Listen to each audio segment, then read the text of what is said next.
Women का पता है, लेडीज़ का पता है कि मेनोपॉज होता है, एक उम्र के बाद पीरियड्स ख़त्म हो जाते हैं और मेनोपॉज आ जाता है। एक टर्म मेन के लिए भी है, ये बहुत लोग जानते नहीं हैं, जिसे एंड्रोपॉज कहते हैं। उस समय के बाद जो वातावरण होता है, एनवायरनमेंट होता है मेल बॉडी का, वो भी बदलने लग जाता है। सो एक हेल्दी बॉडी का रिफ्लेक्शन है कि टेस्टोस्टेरोन नॉर्मल रहेगा। यदि टेस्टोस्टेरोन कम होता है तो सबसे पहले लेथार्जी आती है। मेल पैटर्न बॉल्डनेस जिसको हम कहते हैं, यदि आप देखिए मेल्स के अंदर पर्टिकुलरली कुछ हिस्से होते हैं उनके हेड पे जहाँ पर बाल पहले जल्दी कम होते हैं, वो टेस्टोस्टेरोन की वजह से होते हैं। अब बच्चा मेल बच्चा है तो उसके जो मेल फैक्टर्स हैं उसकी डेवलपमेंट के लिए टेस्टोस्टेरोन बहुत ज़रूरी है, बिकॉज ये सेम चीज़ कंट्रोल करती है स्पर्म का बनना। और यदि टेस्टोस्टेरोन, वो सबसे इम्पॉर्टेंट हार्मोन है स्पर्म डेवलपमेंट के लिए। अच्छा, सिगरेट पीना भी टेस्टोस्टेरोन को अफेक्ट करता है और ये आगे जाके इनफर्टिलिटी को भी डेफिनेटली असर करेगा। ये अल्कोहल इंटेक एक बहुत लिमिटेड सीमा तक अल्कोहल अफेक्ट नहीं करता है, बट उसके बियॉन्ड अल्कोहल टेस्टोस्टेरोन को कम करता है। अनफॉर्चुनेटली ये जो नाइट पैटर्न ऑफ स्लीप है और डे पैटर्न ऑफ स्लीप है उसमें बहुत अंतर है। टेस्टोस्टेरोन पर्टिकुलरली असर होता है कि अगर आपका ये स्लीप साइकिल चेंज हो जाता है, अगर आप रात भर जागते हैं और फिर दिन भर सोते हैं। अक्सर आप बहुत बार सुनते होंगे, आज मेरा मूड खराब है, मुझे स्ट्रेस हो रहा है, आपके एक्ने फेसेस पर आ जाते हैं, आपका हेयर फॉल होने लग जाता है, आपके नील्स क्रैक होने लग जाते हैं, और बहुत सिंपल सा एक वर्ड आपको डॉक्टर्स की तरफ से आता है, वो है कि आपका हार्मोनल इम्बैलेंस हो गया, हार्मोनल डिसऑर्डर हो गया है। लेकिन क्या ये हार्मोनल डिसबैलेंस या डिसऑर्डर सिर्फ सिर्फ फीमेल्स में होता है? क्या मेल में भी ऐसे ही सेम सिम्टम्स होते हैं या यही सेम प्रॉब्लम्स होती हैं? और अगर आप एक मेल हैं तो आपको किसके पास जाना चाहिए? क्योंकि फीमेल्स का तो हमें पता है कि गायनेकोलॉजिस्ट के पास जाना है, लेकिन अगर मेल में इस तरीके के इश्यूज हैं, किसके पास आपको जाना है? तो आज इस पॉडकास्ट के ज़रिए आपके सभी सवालों के जवाब हम तलाशने की कोशिश करेंगे और आपको बताएंगे कि अगर आपको भी कुछ ऐसे ही हार्मोनल डिसबैलेंस डिसऑर्डर होते हैं तो आपको किसके पास जाना चाहिए, क्यों जाना चाहिए और कब कब जाना चाहिए। इसी पर बातचीत करने के लिए आज हमारे साथ डॉक्टर विनीत मल्होत्रा हैं, जो एक एंड्रोलॉजिस्ट हैं, यूरो एंड्रोलॉजिस्ट हैं। उन्हीं से हम समझने की कोशिश करेंगे। बहुत बहुत स्वागत है सर आपका। Thank you so much Monika. And आज हम यूरो एंड्रोलॉजिस्ट को पहले डिफाइन कर लेते हैं, बिकॉज ये एक चीज़ है जो लोग समझते नहीं हैं, जानते नहीं हैं। सो जिस तरह आपने सही कहा कि गायनेकोलॉजिस्ट लेडीज़ की प्रॉब्लम्स के लिए, हार्मोनल प्रॉब्लम्स के लिए सही व्यक्ति है जिसके पास जाना होता है, उसी तरह यदि मेन में ये प्रॉब्लम हो तो हमें यूरोलॉजिस्ट या यूरो एंड्रोलॉजिस्ट के पास जाना होता है, जो कि मेल हार्मोनल प्रॉब्लम्स या मेल प्रॉब्लम्स जो कि फिर उससे जो असर हो सकते हैं, जैसे कि फर्टिलिटी का असर हो गया, सेक्सुअल फंक्शन का असर हो गया, उनके इम्पैक्ट को प्रिवेंट कर सकते हैं, ट्रीट कर सकते हैं या गाइड कर सकते हैं। डॉक्टर, ये हार्मोनल इम्बैलेंस और डिसऑर्डर एक ही चीज़ है? डिसऑर्डर कई बार डिजीज़ से रिलेटेड होता है, यानी कि इसके अंदर कोई बैकग्राउंड में डिजीज़ है जो उसको कॉज कर रहा है। इम्बैलेंस उस समय का हो सकता है, यानी कि बहुत टेम्पररी चीज़ हो सकती है। ये ज़रूरी नहीं है कि ये एक डिसऑर्डर से रिलेटेड है, ये उस चीज़ से रिलेटेड है जो कि एक लॉन्ग टर्म या परमानेंट इफ़ेक्ट कॉज करेगा। अब ऐसा क्या हम इग्नोर करते हैं कि हार्मोनल इम्बैलेंस हो जाता है? एक तो हमें पता ही नहीं है, क्योंकि जिस तरह से हमें विमेन का पता है, लेडीज़ का पता है कि मेनोपॉज होता है, एक उम्र के बाद पीरियड्स ख़त्म हो जाते हैं और मेनोपॉज आ जाता है। एक टर्म मेन के लिए भी है, ये बहुत लोग जानते नहीं हैं, जिसे एंड्रोपॉज कहते हैं। ओके। जिसका मतलब होता है कि अब जो मेल हार्मोन है उसकी मात्रा शरीर में कम होती जाएगी और उस उम्र के बाद फिर उसके असर, उसके लक्षण शरीर में पैदा होने शुरू हो जाएंगे। ये क्या उम्र, कोई आमतौर पर ये एडवांसिंग एज पे होता है, यानी कि बियॉन्ड 50 साल की उम्र के बाद हम समझते हैं कि मेल के अंदर, उसको मेल क्लाइमैक्ट्रिक भी कहते हैं, यानी कि उस समय के बाद जो वातावरण होता है, एनवायरनमेंट होता है मेल बॉडी का, वो भी बदलने लग जाता है, उसके अंदर भी चेंजेस आने शुरू हो जाते हैं। डॉक्टर, अक्सर जैसे फीमेल्स में जब हार्मोनल इम्बैलेंस होता है तो जैसे आपने मेनोपॉज कहा, हेयर फॉल होता है, एंग्जाइटी होती है, मूड स्विंग्स होते हैं, मेल में भी कुछ ऐसे सिम्टम्स होते हैं? बहुत सिमिलर होते हैं। सो टेस्टोस्टेरोन बॉडी की फिटनेस के लिए, तंदुरुस्ती के लिए बहुत ज़रूरी है। सो मसल मास जो है वो टेस्टोस्टेरोन बनाता है मेल के अंदर। इसके अलावा एनर्जी लेवल्स भी टेस्टोस्टेरोन ही बिल्ड करता है, बोन स्ट्रेंथ टेस्टोस्टेरोन बिल्ड करता है। सो एक हेल्दी बॉडी का रिफ्लेक्शन है कि टेस्टोस्टेरोन नॉर्मल रहेगा। यदि टेस्टोस्टेरोन कम होता है तो सबसे पहले लेथार्जी आती है। मलेज हम कहते हैं, यानी कि पूरा दिन ऐसे ही बैठे रहना, ये सोचना कि अंदर शरीर में कुछ भी ताकत नहीं है, सुस्ती रहना, नींद ज़्यादा आना, इसी के साथ साथ बाकी चीज़ें बढ़ जाती हैं क्योंकि लिथार्जी आती है, वज़न बढ़ता है, जिनको शुगर है उनकी शुगर बढ़नी शुरू हो जाती है, हड्डियों में कमज़ोरी आती है, और हाँ कुछ कई कारणों में टेस्टोस्टेरोन के साथ हेयर लॉस भी होता है। हालांकि ये थोड़ा सा एक ट्रिकी क्वेश्चन है, बिकॉज मेल पैटर्न बॉल्डनेस जिसको हम कहते हैं, यदि आप देखें मेल्स के अंदर पर्टिकुलरली कुछ हिस्से होते हैं उनके हेड पे जहाँ पर बाल पहले जल्दी कम होते हैं, वो टेस्टोस्टेरोन की वजह से होते हैं। वो टेस्टोस्टेरोन ज़्यादा होने की वजह से होते हैं। It's called male pattern baldness, उसको मेल पैटर्न बॉल्डनेस कहते हैं। बट उम्र में जब बढ़ने से टेस्टोस्टेरोन जब घटता है तो भी हेयर लॉस। अच्छा, ये उम्र के साथ बढ़ता घटता है? जी। ओके। क्या वर्क लाइफ बैलेंस भी एक कॉज हो सकता है हार्मोनल डिसऑर्डर के लिए? उम्र के साथ तो हम जो नेचुरल डिक्लाइन कहते हैं, देखिए एजिंग का एक प्रोसेस है जिसके साथ शरीर में बहुत सारे चेंजेस आते हैं। सो वो एक नेचुरल डिक्लाइन है, वो होना है, वो हर किसी में होगा, उसके अंदर कोई कारण ज़रूरी नहीं है। बट अगर हम स्ट्रेस सोचें, वर्क लाइफ बैलेंस सोचें, वो नहीं है, एक्सरसाइज सोचें, वो नहीं है, डाइट अप्रोप्रिएट नहीं है, ये सारी चीज़ें टेस्टोस्टेरोन को कम कर सकती हैं शरीर में। क्या इससे डायबिटिक हो जाता है पेशेंट? कुछ ऐसा भी होता है, डायबिटीज़ का भी कहीं ना कहीं असर ज़्यादा होता है? दोनों चीज़ें एक दूसरे के साथ एक विशेष साइकिल है।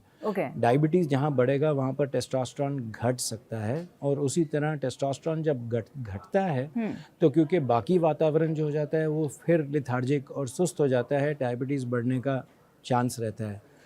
प्लस दोनों के दोनों फैक्टर्स डाइट के साथ सिमिलरली कंट्रोल्ड हैं, यानी कि आप यदि अपने शुगर की मात्रा बढ़ाते हैं, शुगरी फूड बढ़ाते हैं, मीठी चीज़ें बढ़ाते हैं, हाँ, क्योंकि कभी स्ट्रेस होता है तो कहते हैं चॉकलेट खा लो, मीठा खाने का मन करता है बहुत ज़्यादा और वो खाते हैं तो उसके साथ शुगर भी बढ़ता है और टेस्टोस्टेरोन भी घटता है। तो मेल को भी सेम ऐसा, उनका भी मन करता है कि वो मीठा खाएं? मीठा खाने का मन हार्मोनल लिंक के साथ नहीं पैदा होता है यहाँ पे, बट जो इफ़ेक्ट है, जो असर है, वो तो होता है। अच्छा, डॉक्टर इसका कोई ट्रीटमेंट होता है? हाँ, टेस्टोस्टेरोन यदि घटता है तो हम बेसिक से ही शुरू करते हैं। तो सबसे पहले तो हम लाइफस्टाइल बदलवाना चाहते हैं, क्योंकि जो इसका सबसे अहम हिस्सा है वो लाइफस्टाइल से रिलेटेड है। फिर हम डाइट को चेंज करना चाहते हैं, क्योंकि आप क्या खाते हैं वो डिसाइड करेगा कि आपका टेस्टोस्टेरोन शरीर में कैसा रहेगा। एंड फाइनली इसके लिए मेडिकेशन भी होती है। हम टेस्टोस्टेरोन जिस तरह फिर से विमेन में, लेडीज़ में हम ईस्ट्रोजन को रिप्लेस कर सकते हैं जहाँ पर उसकी ज़रूरत होती है, उसी तरह मेन में भी हम टेस्टोस्टेरोन को वापस शरीर में डाल सकते हैं। तरीके होते हैं, चाहे वो टैबलेट्स हों, जेल्स हों, इंजेक्शंस हों, उसके लिए रिप्लेसमेंट किया जा सकता है। और आपको कब पता चलता है कि आपको अब एक एंड्रोलॉजिस्ट के पास जाना है? ये वेरी इंपॉर्टेंट क्वेश्चन, क्योंकि ये सिर्फ एक उम्र के लिए सीमित नहीं है। तभी बच्चों में भी टेस्टोस्टेरोन डेफिशिएंसी हो सकती है। यंग अडल्ट्स या एडोलेसेंट्स जिनको हम कहते हैं, कम उम्र के लड़के, उनमें भी हो सकती है, युवा एज में भी हो सकती है, और अडल्टहुड ओल्ड एज में भी हो सकती है। तो हर उम्र में अलग अलग कारण होता है। जैसे बच्चों के अंदर अगर हम टेस्टिस बोलते हैं, जो मेन टेस्टोस्टेरोन का प्रोडक्शन, इस हार्मोन का सबसे ज़्यादा प्रोडक्शन जो होता है वो अंडकोश से होता है, टेस्टिकल से होता है, और यदि उसकी डेवलपमेंट ठीक नहीं है तो बच्चों के अंदर ये प्रॉब्लम क्रिएट करता है, और ये इस प्रॉब्लम से टेस्टोस्टेरोन बच्चों में डेफिशिएंट होता है। और बच्चों में समझिए, बच्चों के लिए भी हड्डी की ताकत के लिए, उनकी ग्रोथ के लिए, उनके सारे इन सब चीज़ों के लिए, प्लस अब बच्चा मेल बच्चा है तो उसके जो मेल फैक्टर्स हैं उसकी डेवलपमेंट के लिए टेस्टोस्टेरोन बहुत ज़रूरी है। यदि टेस्टोस्टेरोन उस एज में नहीं रहा तो उसके अंदर वो जो रिप्रोडक्टिव ऑर्गन्स हैं वो सब नहीं बनेंगे, और ये डेफिशिएंसी उस उम्र में ही डिटेक्ट होनी ज़रूरी है, पकड़नी ज़रूरी है, ट्रीट होनी ज़रूरी है, वरना आगे जाकर जब वो बड़ा हो जाएगा तो उसको बहुत सारी प्रॉब्लम्स आएंगी। तो मतलब अगर बच्चे में ये डेफिशिएंसी हो तो उसे भी तुरंत डॉक्टर के पास जाना चाहिए? डेफिनेटली। हम इसमें दो चीज़ें कहते हैं, एक तो डिलेड प्यूबर्टी होता है, यानी कि नॉर्मल पैटर्न, यानी कि पैटर्न ठीक है बट उसमें डिले आ गया है, वो नेचुरल होता है, उसमें आपको समय देना होता है, और इसलिए ज़रूरी है कि एंड्रोलॉजिस्ट के पास जाएं, क्योंकि कभी कभी अगर सही उसका सुझाव नहीं मिलता है और ट्रीटमेंट बहुत जल्दी दे दी जाती है तो उसका भी नुकसान है।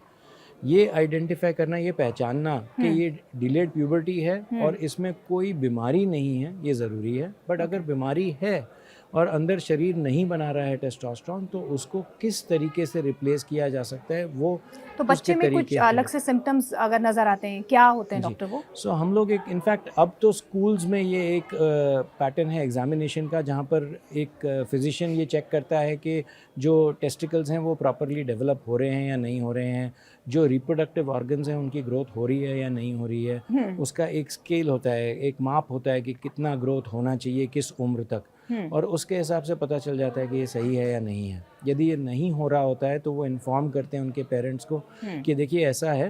ओके, ये स्कूल्स में शुरू हुआ है अभी? स्कूल में होता है ये स्कूल एग्जामिनेशन जो होता है उसमें जो बच्चों का, लड़कों का जो होता है उसमें यही किया जाता है, यही देखा जाता है कि टेस्टिकल्स जो है वो प्रॉपरली डेवलप हुई हैं कि नहीं, ग्रोथ प्रॉपर हुआ है कि नहीं। इसके बाद बच्चों में सपोज अब थोड़ा सा कॉलेज की उम्र में आ गए और दाढ़ी के बाल नहीं आ रहे हैं, ग्रोथ नहीं हो रही है, जो रिप्रोडक्टिव ऑर्गन्स हैं बॉडी का वो ग्रोथ नहीं हो रही है, शरीर में बाल नहीं आ रहे हैं, तो ये सारे, इसको हम सेकेंडरी सेक्सुअल कैरेक्टर्स, एंड्रोजनाइजेशन कहते हैं। शरीर में मर्दानगी आना, आवाज़ बदलती है, सपोज आवाज़ नहीं बदली, सपोज बॉडी पे हेयर नहीं आया, ये सारे अगर फीचर्स नहीं आते हैं, अगेन ये इंडिकेट करता है कि कहीं ना कहीं टेस्टोस्टेरोन शरीर में नहीं पहुंचा है।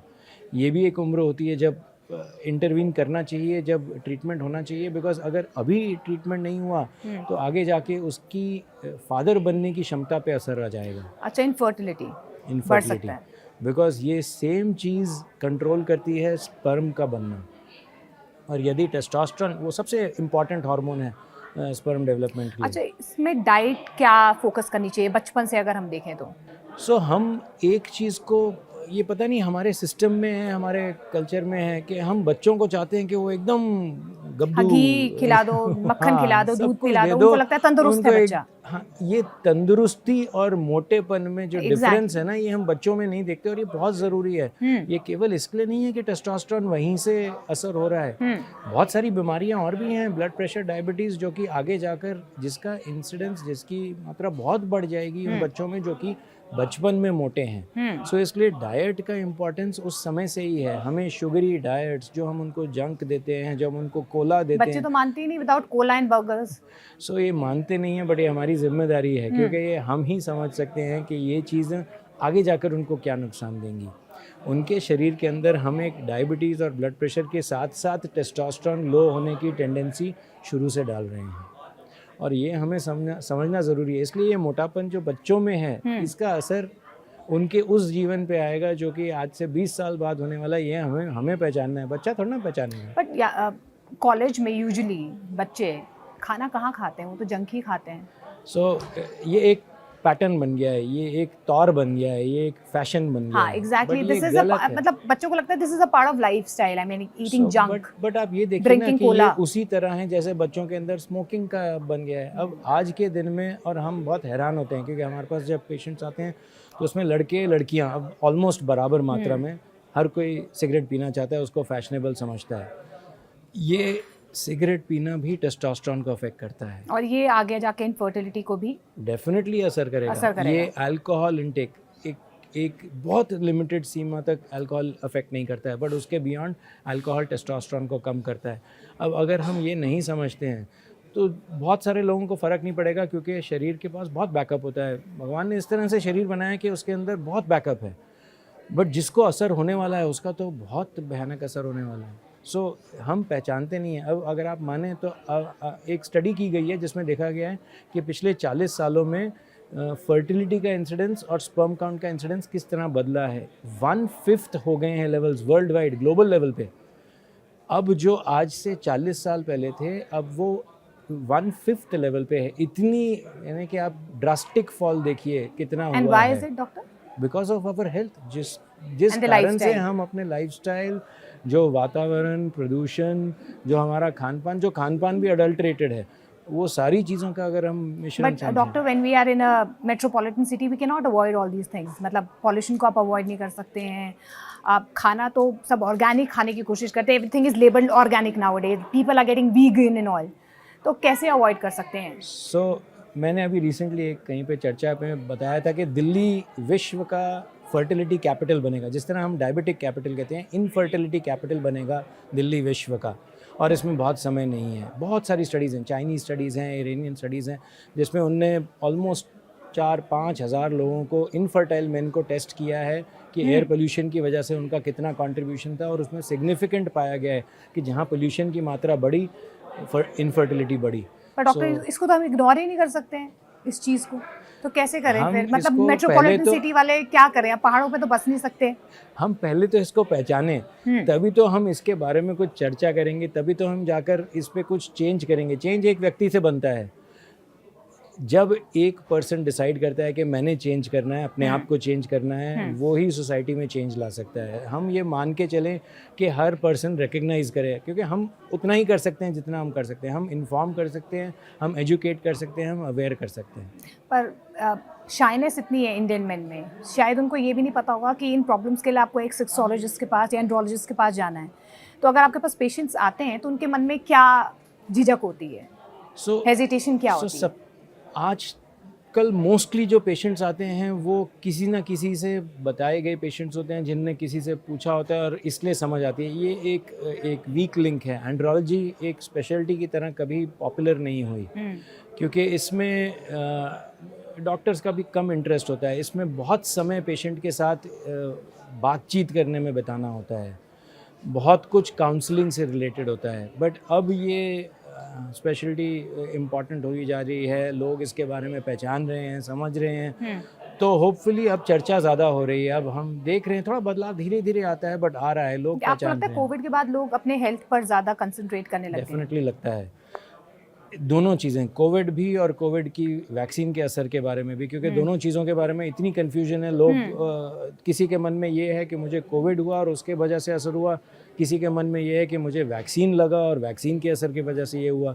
तो ये प्रश्न बहुत लोगों को डॉक्टर्स के पास ला रहा है, और ये एक अच्छी चीज़ है, क्योंकि प्रश्न होने से ही उसके आंसर्स निकलते हैं। एग्जैक्टली। डॉक्टर क्या लगता है आपको, डाइट में ऐसा क्या बदलाव करना चाहिए? सबसे पहले तो शुगर। आजकल हमने जो हम पहले एक ज़माना था जब हम कहते थे सॉल्ट और ऑयल पॉइज़न है, अब हम ये नहीं कहते हैं, अब हम कहते हैं कि शुगर पॉइज़न है। सो जो न्यू पॉइज़न है वो शुगर है। सो इसलिए आर्टिफिशियल शुगर को, रिफाइंड शुगर को अपनी डाइट से ख़त्म कर देना चाहिए। ये हमें सबसे पहली चीज़ है। इसके अलावा हमें मीठी चीज़ें कम, प्रोटीन एक अच्छी चीज़ है डाइट में। यदि हम लोग natural protein powders and all लेते हैं जिम जाकर, इज इट गुड? नहीं, मैं नेचुरल प्रोटीन्स की बात कर रहा था। प्रोटीन पाउडर्स में भी एक ड्रॉबैक है। हम मोस्ट प्रोटीन पाउडर्स जो हैं वो वे से बनते हैं। ये वे प्रोटीन होता है। वे जो होता है वो दूध के सोर्स से लिया जाता है, एंड मोस्ट मिल्क आजकल अडल्ट्रेटेड है, क्योंकि इसके अंदर हार्मोन्स से ही स्टिमुलेट की गई हैं वो काउज, जिनके उससे आप दूध ले रहे हैं। सो हम तो इनफैक्ट दूध आजकल बहुत रेकमेंड नहीं करते हैं, जो कि पहले बहुत हेल्दी डाइट माना जाता था। पर बच्चों को तो बचपन से दूध ही पिलाते हैं, वो कहते हैं सबसे हेल्दी होता है। रात को लोग, इनफैक्ट इंडियन फैमिलीज में तो आपने देखा है, रात को दूध पी के सो जाइए, हल्दी डाल के सोइए। अनफॉर्चुनेटली ये ट्रू नहीं रहा because of adulteration in milk. And अब हम लोग इतना अडल्ट्रेटेड देख रहे हैं कि हम घबराते हैं, क्योंकि यही वे प्रोटीन जो है ये अगर उस सोर्स से आया है, वे अगर लार्ज अमाउंट्स में लें तो अब डायरेक्टली भी, इवन प्योर वे डायरेक्टली भी टेस्टोस्टेरोन को सप्रेस कर सकता है, कम कर सकता है। बट अगर नेचुरल मात्रा में नॉर्मल वे हो और नेचुरल वे हो जो कि अनअडल्ट्रेटेड हो तो वो ठीक है। प्रोटीन अपने आप में, नेचुरल प्रोटीन अपने आप में अच्छा है टेस्टोस्टेरोन के लिए, क्योंकि वो natural protein in the sense क्या खाएं? आप पनीर की बात कर लें, आप टोफू की बात कर लें, आप नट्स में ले लें, बादाम में ले लें, आप उसी तरीके से नॉन वेजिटेरियन अगर खाते हैं तो फ़िश में ले लें, अंडे में ले लें। तो ये चिकन में भी प्रोटीन, हेल्दी प्रोटीन है। सो आप इस तरीके से प्रोटीन, हेल्दी प्रोटीन ले सकते हैं। अब बेसिक एक्सरसाइज क्या रख सकते हैं डेली रूटीन में? अगर हम टेस्टोस्टेरोन रिलेटेड एक्सरसाइज की बात करें तो इंटेंस ट्रेनिंग वाली एक्सरसाइज जो होती है, यानी कि जैसे अगर किसी को जिम नहीं जाना है और वो स्क्वाट्स कर रहा है तो उसको हैवी इंटेंस रेपिटेशंस करके और फिर उसके बाद ब्रेक लेना, क्योंकि ये जो इंटेंस बर्स्ट वाली एक्सरसाइज होती है ये टेस्टोस्टेरोन को बूस्ट करती है। एक वर्ड ऑफ कॉशन यहाँ पर ये है कि ओवर स्ट्रेच मत करिए। अगर आप क्रॉनिक स्ट्रेस करते हैं किसी भी किस्म का, शरीर के ऊपर चाहे क्रॉनिक स्ट्रेस कर रहे हैं या किसी भी किस्म का कर रहे हैं, तो वो टेस्टोस्टेरोन को घटाता है। अच्छा, अब इसकी जो ट्रीटमेंट होती है, कोई रिस्क होता है उस ट्रीटमेंट का डॉक्टर? जी, सो टेस्टोस्टेरोन की रिप्लेसमेंट, जैसे ये नेचुरल तरीके तो बहुत सेफ है, इनमें कोई रिस्क नहीं है, बट यदि आप बाहर से शरीर में टेस्टोस्टेरोन लेते हैं तो हर एज पे वो असर कर सकता है। यदि आप फर्टिलिटी की एज में टेस्टोस्टेरोन बाहर से लेते हैं तो वो स्पर्म्स को ज़ीरो कर देता है, शून्य कर देता है। यदि आप बाद में टेस्टोस्टेरोन लेते हैं और शरीर को टेस्टोस्टेरोन की आवश्यकता नहीं है तो खून जम जाता है और हार्ट अटैक का इंसिडेंस बढ़ जाता है। तो ये बहुत बैलेंस वाली चीज़ है, लाइटली नहीं लेना पर होता। यूजुअली इतना सीरियस होता है कि इस तरीके की ट्रीटमेंट ज़्यादातर लोग लेते हैं। जिम्स में ये बहुत कॉमन है कि बोला जाता है कि आप एनाबॉलिक स्टेरॉइड भी लीजिए, आप स्टेरॉइड के हाँ, इंजेक्शन इंजेक्शंस लीजिए। आप टेस्टो बूस्टर लीजिए, हाँ। आप सब कुछ करिए, और कई बार वो लोग हमने लेते भी देखा- हैं। लेते हैं, बहुत ज़्यादा लेते हैं। जब हमारे पास आते हैं तब तक उनका खून बहुत गाढ़ा हो चुका होता है, हमें उनको ब्लड डोनेशंस करवानी पड़ती हैं, खून पतला करने की दवाइयाँ शुरू करनी पड़ती हैं, क्योंकि वो इतना गाढ़ा हो चुका होता है कि उनको रिस्क होता है कि किसी भी वक्त उनका खून ब्लॉक कर सकता है, आर्टरीज को ब्लॉक कर सकता है। तो ये रियल रिस्क है। ओके। इसको बैलेंस होना बहुत ज़रूरी है, इसलिए टेस्टोस्टेरोन रिप्लेसमेंट भी जो है उसको एकदम ऐसे सिंपली नहीं करना चाहिए। डॉक्टर, आपको क्या लगता है कि इसका सीधा रिलेशन, अगर आपकी जैसे डायबिटिक पेशेंट हो सकता है, थायराइड भी एक इसका सिम्टम हो सकता है? हमारे ब्रेन में एक सेंटर है जिसको पिट्यूटरी ग्लैंड कहते हैं, वहाँ से सारे हार्मोन्स रिलीज़ होते हैं। जैसे टेस्टोस्टेरोन भी अगर टेस्टिकल से रिलीज़ होना है तो उसका जो स्टिमुलेशन है वो ब्रेन के इस सेंटर से ही आना होता है, और यहाँ पर थायराइड का भी स्टिमुलेशन होता है, एड्रिनल ग्लैंड का भी स्टिमुलेशन होता है, तो इन सब का स्टिमुलेशन वहीं से होता है। इसलिए यदि थायराइड में असर है या एड्रिनल ग्लैंड में असर है तो उसका असर टेस्टोस्टेरोन प्रोडक्शन पे भी हो सकता है। एक लास्ट क्वेश्चन डॉक्टर, इफ़ बचपन में पता चल जाए किसी बच्चे को कि इसकी डेफिशिएंसी है, क्या खास ख्याल पेरेंट्स को रखना चाहिए, और अगर पेरेंट्स को पता चल जाए तो कितनी जल्दी डॉक्टर के पास जाना चाहिए? देखिए, अगर वाकई में टेस्टोस्टेरोन डेफिशिएंसी है जिसको ट्रीटमेंट की आवश्यकता है तो वो कई बार लाइफ लॉन्ग ट्रीटमेंट होती है। आपको अपने डॉक्टर को तुरंत विजिट करना चाहिए, और ये बहुत ज़रूरी है कि ये किस तरीके से, क्योंकि हर किसी की अलग प्रॉब्लम, ये किसी को तुरंत ट्रीट होना होता है, किसी को बहुत लंबे समय ट्रीटमेंट की ज़रूरत होती है।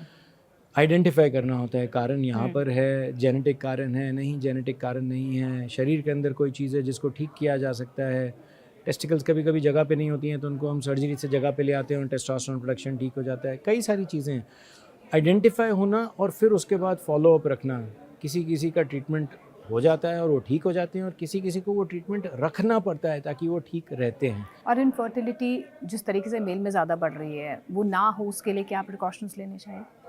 मैं दोनों चीज़ों का कहूँगा, इनफर्टिलिटी और आज के दिन में सेक्सुअल डिसफंक्शन, ये संभोग करने की उसमें बहुत वीकनेस, ये दोनों बीमारियाँ एक एपिडेमिक तौर पे बढ़ रही हैं। ये कारण बन रही हैं फैमिलीज़ के ब्रेक होने के लिए, डिस्कॉर्ड के लिए। बहुत सारा स्ट्रेस हमारे सोसाइटी में इस कारण से है। ये दोनों के दोनों का लिंक टेस्टोस्टेरोन से बहुत स्ट्रॉन्ग है, एंड टेस्टोस्टेरोन डेफिशिएंसी आइडेंटिफाई होना, यदि वो कारण उससे लिंक्ड है, हार्मोनल डेफिशिएंसी आइडेंटिफाई होना, या बाकी और कोई स्ट्रेस रिलेटेड डेफिशिएंसी है, कोई और चीज़ है जिसको सही होना, उसका सही होना और फिर ट्रीट होना बहुत ज़रूरी है, because it is having a major impact. ये दोनों चीज़ों के ऊपर बहुत मेजर इम्पैक्ट हो रहा है। अच्छा, मेल हेल्थ के लिए अगर आप लास्ट 4-5 लाइंस में डिस्क्राइब करें कि एज अ मेल उसको अपनी हेल्थ से रिलेटेड क्या करना चाहिए कि उसकी हेल्थ बहुत सही रहे? मैं सबसे पहले कहूँगा कि डाइट के ऊपर कैसे उसको करना है। शुगर, यदि आर्टिफिशियल शुगर बंद रखे, हेल्दी डाइट रखे। हेल्दी डाइट में बहुत अच्छा है कि वो हेल्दी फ्रूट्स, वेजिटेबल्स बहुत सारे ऐसे हैं वो जो ले सकता है। एप्पल्स अच्छे हैं, एवोकाडोज अच्छे हैं, बनानाज अच्छे हैं, ऑरेंजेस अच्छे हैं, ये सारे फ्रूट्स ले सकता है। जूसेस नहीं, मैं फ्रूट्स की बात कर रहा हूँ, और वेजिटेबल्स ले, नेचुरल शुगर भी आ जाता है उसमें। एंड फिर उसके बाद लाइफस्टाइल, यानी कि रेगुलर एक्सरसाइज। हम कहते हैं 5 से 6 दिन वीक में, इवन सिंपल, अगर वो ब्रिस्क वॉकिंग और जॉगिंग कर रहा है वो भी ठीक है। वॉक भी करते हैं लोग, स्विमिंग कर रहे हैं, वो भी कर सकते हैं। एक्सरसाइज करें। इसके अलावा वो अपने स्ट्रेस लेवल्स को कंट्रोल में रखें, यानी कि कोई ना कोई तरीका ढूंढें जिससे कि वो स्ट्रेस कर रहे हैं। सिंपल चीज़ें, म्यूज़िक सुन लें, मेडिटेशन कर लें तो बहुत अच्छा है, बट अदरवाइज़ योगा कर लें, रिलैक्स कर लें किसी तरीके से। स्लीप एडिक्वेटली, नींद आजकल ये एक बहुत बड़ा प्रॉब्लम है। अब नींद किस समय की नींद, अनफॉर्चुनेटली ये जो नाइट पैटर्न ऑफ स्लीप है और डे पैटर्न ऑफ स्लीप है उसमें बहुत अंतर है। टेस्टोस्टेरोन पर्टिकुलरली असर होता है कि अगर आपका ये स्लीप साइकिल चेंज हो जाता है, अगर आप रात भर जागते हैं और फिर दिन भर सोते हैं, आपका टेस्टोस्टेरोन घटेगा। सो ये स्लीप पैटर्न, स्लीप साइकिल भी असर करता है। एंड फाइनली अगर आपको वाकई में इनमें से किसी चीज़ में प्रॉब्लम है तो उसका अर्ली ट्रीटमेंट लें। तो अगर ये सब चीज़ें आप फॉलो करें तो आप एक healthy life with good testosterone, good hormone follow कर सकते हैं। Thank you so much doctor, बहुत इंसाइटफुल रहा ये डिस्कशन, और मेल हेल्थ पर शायद ही ज़्यादा बात भी नहीं होती है, लेकिन आज आपने बहुत सारी चीज़ें जो है बारीकी से समझाने की कोशिश की। Thank you so much doctor. Thank you so much for having me. Thank you. धन्यवाद।